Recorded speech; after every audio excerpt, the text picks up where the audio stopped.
مولانا جرجس صاحب کی ویڈیوز دیکھنے کے لیے ہمارے چینل کو ابھی سبسکرائب کریں اور بازو والے بیل آئیکن کو ضرور سے دبا دیں۔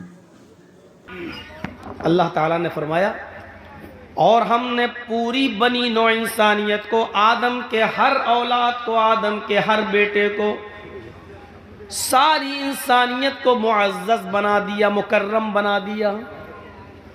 وَلَقَدْ كَرَّمْنَا بَنِي آدم، ہم نے آدم کے ہر بیٹے کو عزت بخشی۔ مولانا جرجیس کی آپ عزت کرتے ہیں اس لیے کہ وہ مسلمان ہیں؟ نہیں، اس لیے کہ وہ انسان۔ رام چندر جی کی اور پریم چندر جی کی اور راکیش کی اور ارجن کی بھی آپ کو عزت کرنا پڑے گی، اس لیے نہیں کہ وہ ہندو ہے، کیونکہ وہ انسان ہے۔ دنیا کا کوئی مذہب ایسی تعلیم دے گا؟ اور تعجب یہ ہے کہ جو دھرم، جو مذہب انسانیت کی سب سے اچھی شکشا دے رہا ہے، آج اسی دھرم کو اتنا ہی زیادہ مطعون کیا جا رہا اور نشانہ بنایا جا رہا ہے۔ کبھی نتیانند کی شکل میں کوئی اڑتا ہے اور کبھی ہمارے ہی آستینوں میں سانپ پالے جاتے ہیں اور ان کے سامنے ہڈیاں ڈال کر ہم ہی میں سے کسی کو قرآن کریم کے خلاف زہر اگلنے کے لیے پالا اور پوسا جاتا ہے اور پروان چڑھایا جاتا ہے۔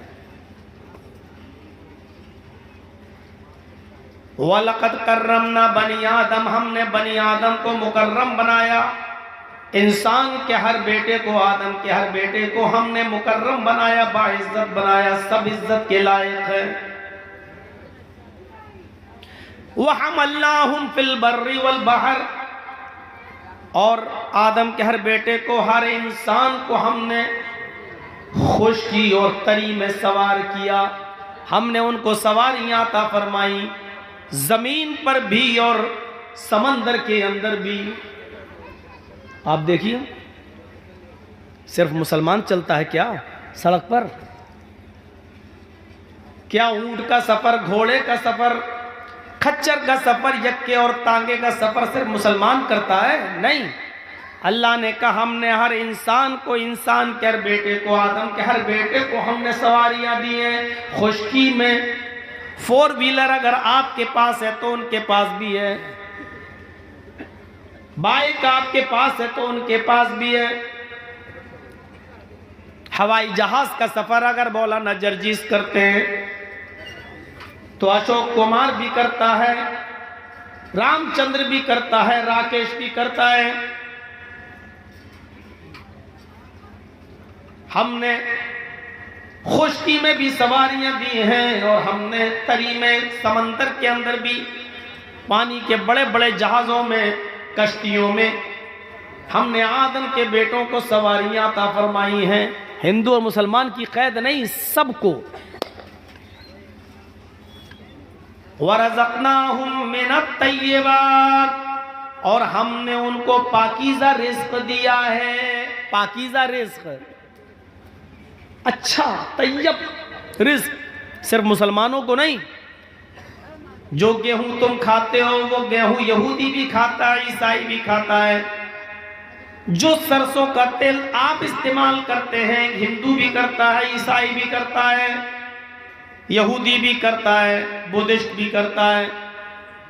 جو پاکیزہ رزق ہم نے تمہیں دیا وہ ان کو بھی دیا، آدم کے ہر بیٹے کو دیا، پوری بنی نوع انسانیت کو ہم نے عطا فرمایا۔ وَفَضَّلْنَاهُمْ عَلَىٰ كَثِيرٍ مِّمَّنْ خَلَقْنَا تَفْضِيلًا، اور ہم نے بہت سی مخلوق پر، بہت سی مخلوقات پر حضرت انسان کو فضیلت دی ہے۔ بہت سی مخلوقات پر ہم نے انسان کو فضیلت بخشی ہے۔ انسان کو، صرف مسلمان کو نہیں کہا اللہ نے۔ ہاتھ لگے گا بھائی، جب ہم چلائیں گے، ابھی تو اسپیڈ کم ہے، جب اپنے جوش میں آئیں گے تو لگے گا، اس لیے کہہ رہا ہوں پیچھے ہٹ کے بیٹھیے، ہمارا کوئی بھروسہ نہیں۔ ایک بار تقریر کر رہا تو بیوی کو ہی لگ گیا گھر میں، سپنے میں نہیں، حقیقت میں پریکٹس کر رہا تھا میں، کیسے بولا جائے گا، کر رہا تھا تو لگ گیا، پیچھے آ گیا، تو ہو جاتا ہے بھائی۔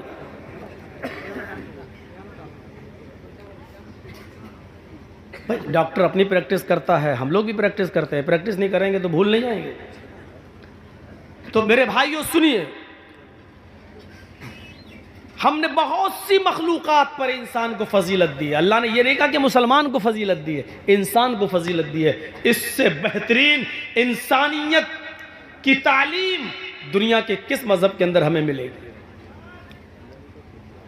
اتنی اچھی تعلیم کو کبھی انڈیا ٹی وی والے سے کہہ دو ذرا دکھا دو، زی ہندوستان کو بولو ذرا دکھا دو، سب کی نانی مر جائے گی۔ یہ نہیں دکھائیں گے، یہ دکھائیں گے ایک آدمی اگر داڑھی والا، اس کے چہرے پہ داڑھی، چاہے وہ نماز پڑھتا ہو یا نہ پڑھتا ہو، روزہ رکھتا ہو یا نہ رکھتا ہو، اگر اس سے انسان ہونے کے ناطے سے کوئی غلطی ہو جائے تو اس کو اسلام سے جوڑ کر فوراً دکھانے کی کوشش کرتے ہیں، فوراً۔ قرآن کریم کی آیت بتا رہی ہے کہ انسانیت کی عزت کیا ہے۔ اس آیت کو پھر سے سنیے اور اس کے ترجمے پر غور کیجئے۔ وَلَقَدْ كَرَّمْنَا بَنِي آدَمَ وَحَمَلْنَاهُمْ فِي الْبَرِّ وَالْبَحْرِ وَرَزَقْنَاهُمْ مِنَ الطَّيِّبَاتِ وَفَضَّلْنَاهُمْ عَلَىٰ كَثِيرٍ مِّمَّنْ خَلَقْنَا تَفْضِيلًا۔ ہم نے بنی نوع انسانیت کو، ہم نے بنی آدم کو، ہم نے ساری دنیا کے انسانوں کو عزت بخشی ہے، مکرم بنایا، باعزت بنایا ہے، اور ہم نے پوری کی پوری انسانیت کو خشکی میں اور سمندر میں، زمین پر بھی اور پانی میں، تالاب میں، سمندر میں، ہم نے ان کو سواریاں عطا فرمائی ہیں۔ ہم نے بنی نوع انسانیت کو پاکیزہ رزق دیا ہے، اور پوری کی پوری انسانیت کو بہت سی مخلوقات پر ہم نے ان کو فضیلت عطا فرمائی ہے۔ یہ پوری انسانیت کی عزت کا مسئلہ ہے۔ آئیے اب قرآن کریم کی ایک دوسری آیت ہم آپ کے سامنے پڑھنے جا رہے ہیں، جس میں اللہ تعالیٰ نے پوری دنیا کی انسانیت کو ایک خاندان سے جوڑا ہے، ایک خاندان سے جوڑ دیا، ایک کنبے اور قبیلے سے جوڑ دیا، کہ تم الگ الگ مذہب کے ماننے والے تو ہو سکتے ہو، لیکن خاندان تمہارا ایک ہے، باپ تمہارا ایک ہے، ماں تمہاری ایک ہے، ایک خاندان سے جوڑ دیا۔ یا ایھا الناس انا خلقناکم من ذکر و انثی وجعلناکم شعوبا وقبائل لتعارفوا ان اکرمکم عند اللہ اتقاکم۔ ہائے سمپورن جگت کی مانو ذاتی، ہائے ساری دنیا کے انسانوں، تم سب آپس میں بھائی بھائی ہو، اس لیے کہ ہم نے تم کو ایک ہی مرد اور ایک ہی عورت سے پیدا کیا ہے۔ ان خلقناکم من ذکر و انثی، تمہارا باپ ایک، تمہاری ماں ایک، ایک ہی مرد اور ایک ہی عورت کی سنتان ہو، تم ایک ہی پرم پتا کے بیٹے ہو، تمہارا ایک ہی باپ ہے آدم، تم سب کی ایک ہی ماں ہے حوا، اسی کو تم منو کہہ لو، آشو کہہ لو، اور تمہاری ایک ہی ماں ہے حوا، جس کو تم شتروپا کہہ لو یا حوتی کہہ لو۔ ہندو بھائیوں، تمہاری کتاب میں اس پہلے منشیہ کا نام منو آیا ہے، ہمارے یہاں اس پہلے منشیہ کا نام آدم آیا ہے۔ ہم نے منو مان لیا ہے، لیکن آپ آدم ماننے کے لیے تیار نہیں ہو۔ آپ کی کتاب میں اس ماں کا نام جس کے سب بیٹے ہیں، اس کا نام شتروپا بتایا گیا، ہمارے یہاں حوا بتایا گیا۔ ہم شتروپا ماننے کے لیے تیار ہیں، حوتی ماننے کے لیے تیار ہیں، لیکن آپ حوا ماننے کے لیے تیار نہیں۔ بتاؤ دلوں میں گنجائش کس کے پاس ہے؟ ہمارے اندر ہے یا آپ کے اندر ہے؟ ہماری کتاب قرآن کہتی ہے ہماری کتاب قرآن اللہ کا نازل کردہ قرآن ایشوریہ گرنتھ، یہ پوتر، اس کی پوتر پنکتیاں، اس کی یہ پوتر پنکتیاں یہ کہتی ہیں کہ ہے مانو ذاتی، ہے منشیو، ہے انسانوں، کہیں کے بھی رہنے والے ہو پوری دنیا میں، تمہارا باپ ایک ہے، ہم نے تم کو ایک ہی مرد اور ایک ہی عورت سے پیدا کیا ہے، تم سب ایک ہی ماں کے بیٹے، ایک ہی باپ کے بیٹے ہو، اس لیے تم سب آپس میں بھائی بھائی ہو۔ اِنَّا خَلَقْنَاكُم مِّن ذَكَرٍ وَأُنثَىٰ وَجَعَلْنَاكُمْ شُعُوبًا وَقَبَائِلَ لِتَعَارَفُوا وَجَعَلْنَاكُمْ شُعُوبًا وَقَبَائِلَ۔ ہاں تمہارا باپ ایک ہے، تمہاری ماں ایک ہے، لیکن ہم نے تمہاری برادریاں بنا دی ہیں، ہم نے تمہاری ذاتیں بنا دی ہیں، ہم نے تمہیں شعبے اور قبیلوں میں تقسیم کر دیا ہے، ہم نے تمہیں ذات اور برادریوں میں بانٹا ہے، لیکن کوئی ذات کسی پر بڑی نہیں ہے، کوئی ذات کسی سے چھوٹی نہیں ہے، ہم نے تمہیں قبیلے اور برادریوں میں صرف اس لیے بانٹا ہے لِتَعَارَفُوا، تاکہ تم ایک دوسرے کو پہچان لو، تاکہ تم ایک دوسرے کو پہچان سکو۔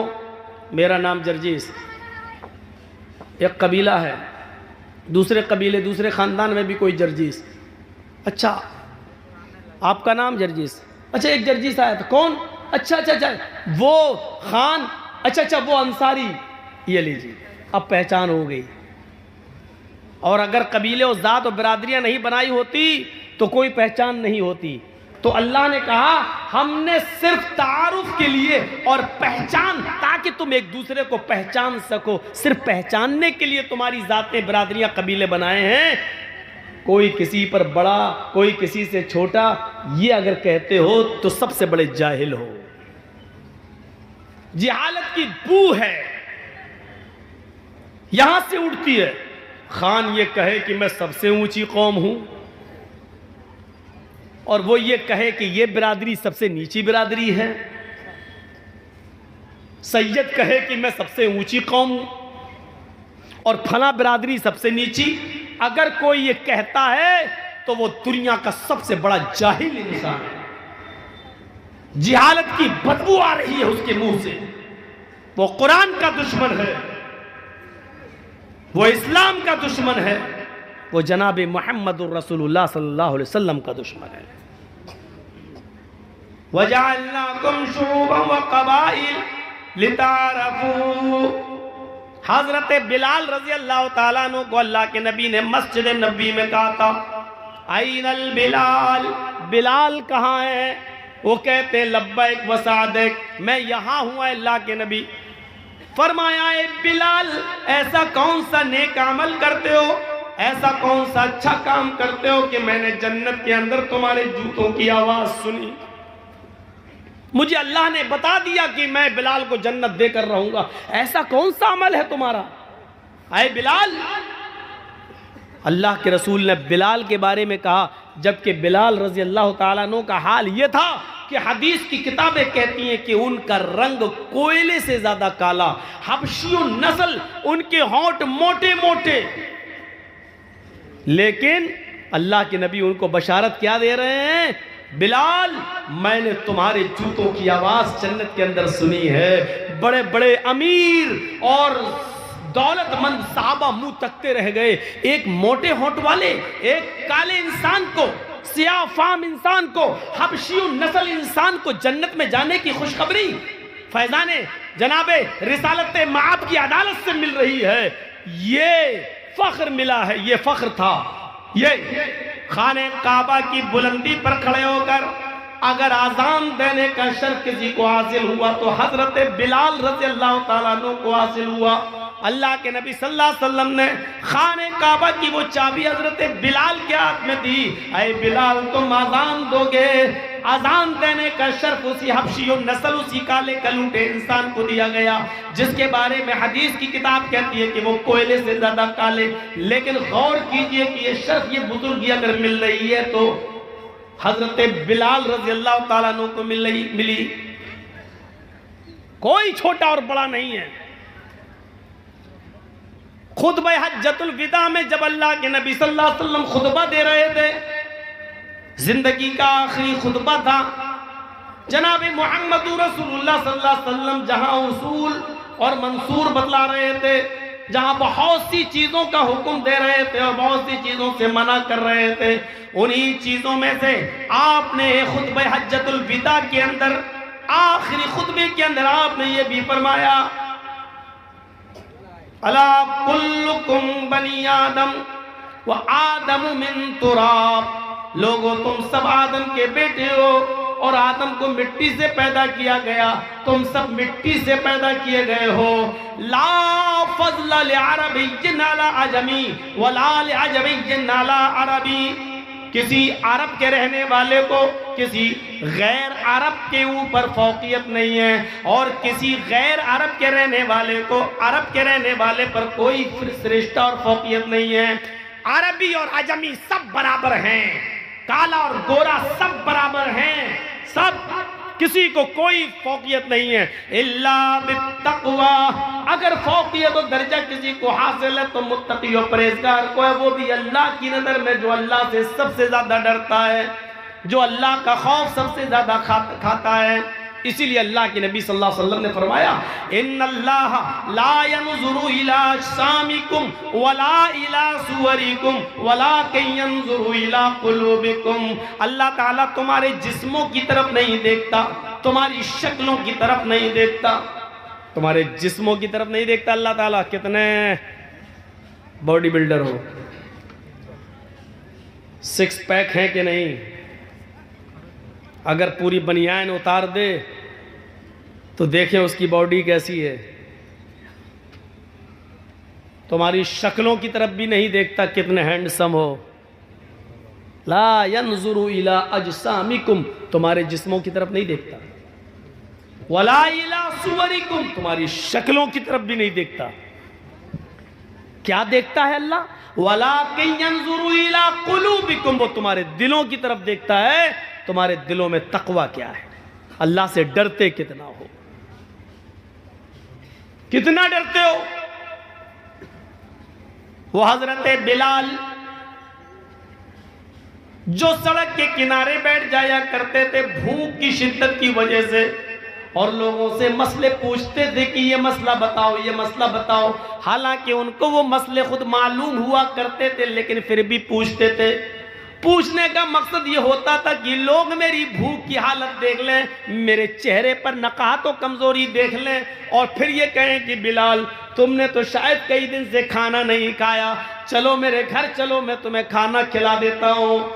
اس لیے وہ مسئلہ پوچھتے تھے کہ لوگ میری کمزوری دیکھ کر مجھے کھانے کے لیے پوچھیں۔